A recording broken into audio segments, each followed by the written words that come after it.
नमस्कार दर्शक बंधु आपण मानक आम चैनल स्वागत जनावि दर्शक बंधु आज मुख्य खबर गुड़िक आसतु जाना ता पूर्व मोर गोटे छोटे चैनल सब्सक्राइब कर सब्सक्राइब कर पाखर बेल बटन ऑन कर रखु चलते वीडियो स्टार्ट करिए।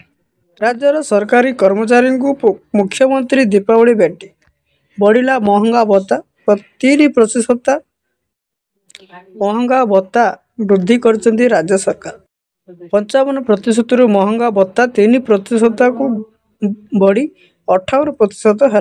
पेंशन भोगी टीआई रे मध्य बढ़ला टंका गत जुलाई पहलू अर्थात 2025 जुलाई पुछिला भावे लागू हेबो बोली घोषणा कराई।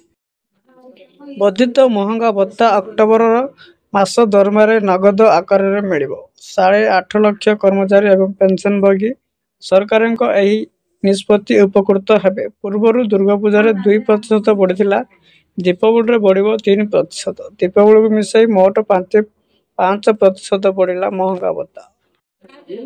बीजेडी को बड़ झटका नुआपड़ा निर्वाचन पूर्व राजपा मिश्रे बड़ बीजेडी नेता नुआपड़ा राजनीति रे बड़ हलचल राजनीति रे नुआ मेड़ देखा मिली। भाजपा प्रार्थी जय डेलकिया घरे लंबोदर नियाल जय डणिकिया और लंबोदर नियाल मध्य रुद्ध द्वारा बैठक होईची। कलाहांडी लोकसभा आसन में बीजेडी प्रार्थी लंबोदर नियाल बेड़ टक्कर भाजपा एमसीपी सुजित कुमार उपस्थित अच्छा। ओडिशारू अपसारण होईची मौसुमी चलित वर्ष निर्धारित पूर्व ओडिशा छुईला मौसुमी बायु। ओडिशा लरू विदाय नेबा प्रक्रिया आरंभ हो जाइछि। गुड़ाई विजयी विदाय नेबे मौसुमी 15 रु कमी पारे राति तापमात्रा 2 रु 3 डिग्री खसिब पारता 24 घंटा मध्य 9टी जिलू संपूर्ण विदाय नेला मौसुमी। बीएसएनएल रो दीपावली भेटी 4G सेवा मासे जाए सबू मागणा दिन को मिल 2GB डाटा। दीपावली अवसर में भारतर सरकारी टेलीकॉम कंपनी बीएसएनएल तार नूतन ग्राहक मानक एक बड़ उपहार आनी। कंपनी 15 अक्टोबर रु 15 नवेम्बर पर्यंत 2025 मागणा 4G सेवा ऑफर आरंभ करिछि।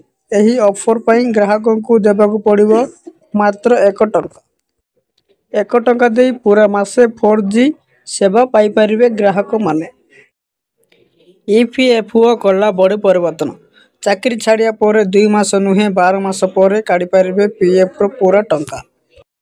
कर्मचारी भविष्य निधि पांठी संगठन ईपीएफओ भविष्य निधि पांठी एवं पेंशन अकाउंट समय पूर्व चूड़ांत समाधान पई समय सीमा संशोधन करिछि। नियम गुड़िक कठोर होईछि। यह अधीन ईपीएफ सदस्य माने पूर्व 2 मास समय सीमा तुलन चाकरी छाड़ीबार 12 मास पर ही चूड़ांत समाधान पे आवेदन करें। 36 मासर बेकारित्व पर एबे पेंशन उठेबाकू अनुमति दिया। सुनाटू बढ़ीगला रूपा उहू होई बढ़ी चलती रूपा दर। राजधानी भुवनेश्वर में प्रथम थर रूपा दर किलो पिछा 2 लाख टंका टपी 2 दिन में 16,000 टंका बढ़ला पर दर 2,06,000 टंका पहुंची। प्रथम सोमवार रे 7,000 टंका एवं मंगलवार रूपा किलो पिछा 9,000 टंका वृद्धि पाई।